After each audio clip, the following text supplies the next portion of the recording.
नमस्कार साथियों, मैं सुनील। स्वागत है आप सभी का। आज हम बात करने वाले हैं गुप्त वंश के बारे में और हम पढ़ेंगे गुप्त वंश को। देखिए, सबसे पहले बात करूं तो इस गुप्त वंश को भारतीय इतिहास का स्वर्णकाल कहा जाता है। इसे भारत का पैराक्लीज युग भी कहते हैं। और श्रीगुप्त ने जो है गुप्त वंश की स्थापना की थी। पाटलिपुत्र जो है वो प्रारंभिक राजधानी थी गुप्त वंश की। प्रारंभिक राजधानी कौन सी थी? पाटलिपुत्र। लेकिन बाद में देखिए, चंद्रगुप्त द्वितीय जो थे, विक्रमादित्य भी बोलते थे जिनको, चंद्रगुप्त द्वितीय, इन्होंने उज्जैनी को राजधानी बनाया। ठीक है, पहले तो पाटलिपुत्र थी, लेकिन चंद्रगुप्त सेकंड जो थे उन्होंने उज्जैनी को राजधानी बनाया। ठीक है, इनकी उपाधि है चंद्रगुप्त सेकंड की, विक्रमादित्य की। देखो, गुप्त वंश की स्थापना श्रीगुप्त ने की, लेकिन वास्तविक संस्थापक जो है ना, वो चंद्रगुप्त प्रथम माना जाता है। चंद्रगुप्त प्रथम। ओके, कौन थे? चंद्रगुप्त प्रथम वास्तविक संस्थापक। और अंतिम शासक थे गुप्त वंश के, वो थे विष्णुगुप्त। नाम ध्यान रखिए, विष्णुगुप्त। ठीक है, और जो गुप्त शासक थे ये कुषाणों के अधीन थे। किसके अधीन थे? कुषाणों के अधीन थे। बिल्कुल, ये बात ध्यान रखनी है। देखिए, सबसे पहले बात करें तो श्रीगुप्त ने गुप्त वंश की स्थापना की। उसके बाद जो राजा बने वो आए थे बाद में घटोत्कच, और घटोत्कच के बाद में देखो फिर बात करें तो यहाँ से मोस्ट इंपॉर्टेंट है चंद्रगुप्त फर्स्ट। ठीक है, चंद्रगुप्त फर्स्ट को अपन अच्छे से पढ़ेंगे। चंद्रगुप्त फर्स्ट का टाइम पीरियड है 319 ईस्वी से 350 ईस्वी, और इनकी उपाधि है एक महाराजाधिराज। तो गुप्त वंश के किस शासक ने महाराजाधिराज की उपाधि धारण की? तो चंद्रगुप्त फर्स्ट ने। और गुप्त वंश की बात करें तो इसमें गुप्त संवत जो है वो 319 ईस्वी में जो है शुरू किया था चंद्रगुप्त फर्स्ट ने। गुप्त संवत 319 ईस्वी में।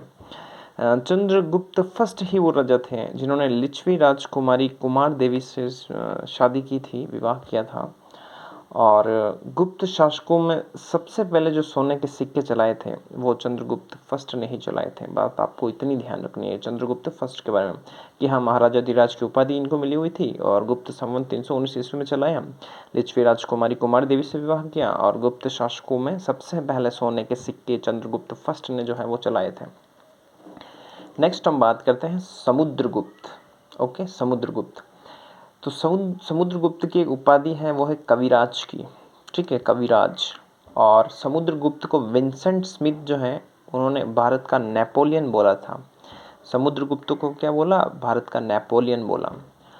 समुद्रगुप्त लिच्छवी दौहित्र कहलाता है, क्योंकि उसकी माता जो कुमार देवी वो लिच्छवी थी, लिच्छवी राजकुमारी थी, इसीलिए समुद्रगुप्त को लिच्छवी दौहित्र कहते हैं। ठीक है, समुद्रगुप्त के बारे में एक बात ध्यान रखने का कि प्रयाग प्रशस्ति की जो रचना है तो उसके दरबारी जो हैं समुद्रगुप्त के हरिशेन ने प्रयाग प्रशस्ति की रचना की है। और ये जो है संस्कृत भाषा के अंदर है प्रयाग प्रशस्ति, और लिपि इसकी ब्राह्मी है और शैली चंपू है, जिसमें गद्य और पद्य दोनों शामिल है। पहले ये जो प्रयाग प्रशस्ति है ये कौशाम्बी में था, फिर इलाहाबाद इसको स्थानांतरण किया गया। ठीक है, समुद्रगुप्त जो थे वो वीणा बजाते थे, ये बात आपको एक्स्ट्रा ध्यान रखनी है। और समुद्रगुप्त जो है देखो, ये 100 युद्धों के विजेता कहलाते हैं। ठीक है, समुद्रगुप्त के टाइम में जो है ये जो गुप्त वंश है सर्वाधिक विस्तार हुआ था, गुप्त साम्राज्य का सर्वाधिक विस्तार हुआ था। ठीक है, समुद्रगुप्त ने आर्यावर्त के 12 राज्य जीते और दक्षिण भारत के भी 12 राज्य जीते थे। बहुत ही महान शासक थे समुद्रगुप्त।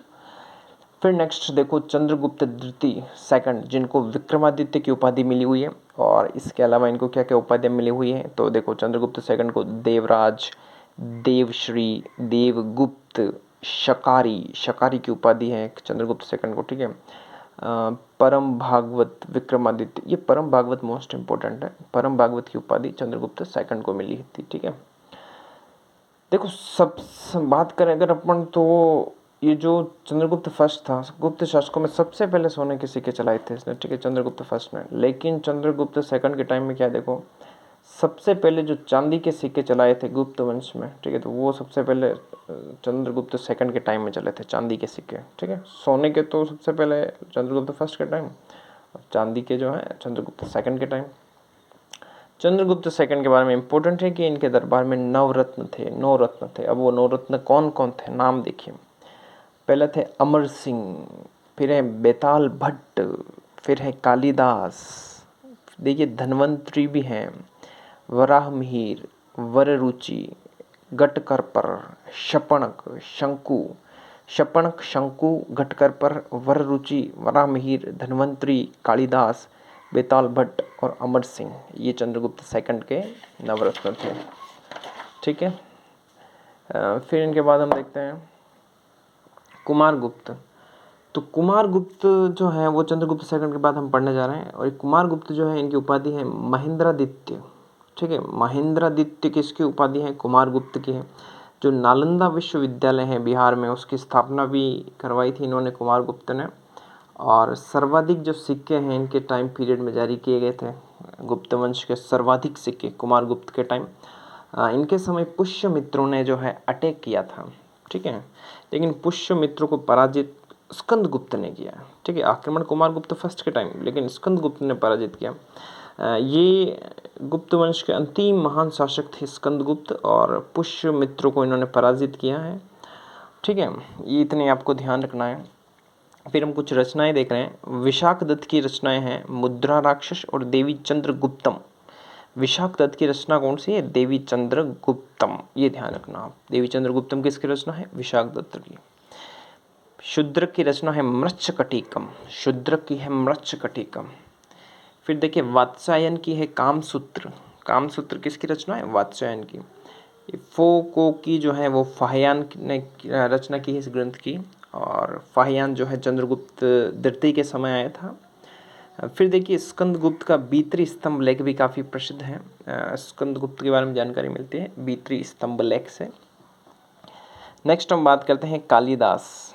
ठीक है, कालिदास तो वही है जो कि चंद्रगुप्त सेकंड के नवरत्न में शामिल हैं। कालिदास की रचनाएं देखते हैं अपन। देखो ये देवी चंद्रगुप्तम जो है ना, ये विशाखदत्त की है। अब कालिदास की रचनाएं देख रहे हैं हम।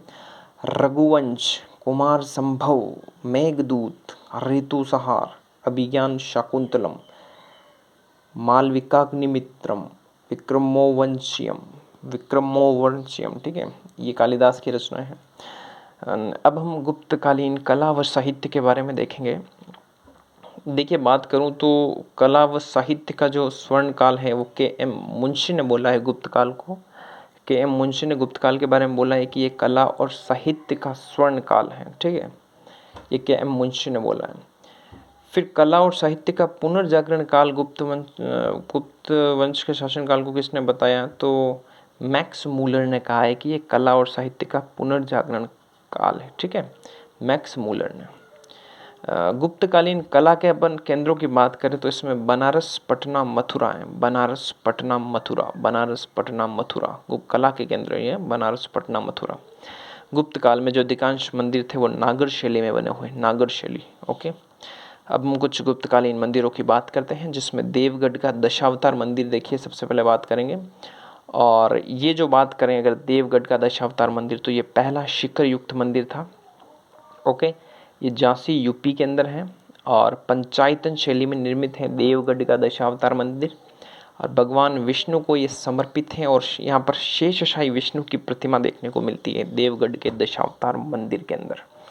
ओके, ये गुप्तकालीन मंदिर है। और फिर देखिए नचना कुठार का पार्वती मंदिर, ये कहाँ पर है? तो ये राज्य याद रखिएगा, मध्य प्रदेश में है नाचना कुठार का पार्वती मंदिर। ठीक है, नचना कुठार। फिर है एरन का विष्णु मंदिर। एरन का विष्णु मंदिर एमपी में है, यहाँ विष्णु का वराह अवतार है। ठीक है, ये गुप्तकालीन मंदिर रहे। देखो देवगढ़ का दशावतार मंदिर, नचना कुठार का पार्वती मंदिर, एरन का विष्णु मंदिर। फिर नेक्स्ट हम बात करते हैं कुछ और मंदिरों के बारे में जो कि गुप्त वंश से संबंधित हैं उस टाइम पीरियड से। देखिए उसमें है तिगवा का विष्णु मंदिर, ये जबलपुर मध्य प्रदेश में है। तिगवा का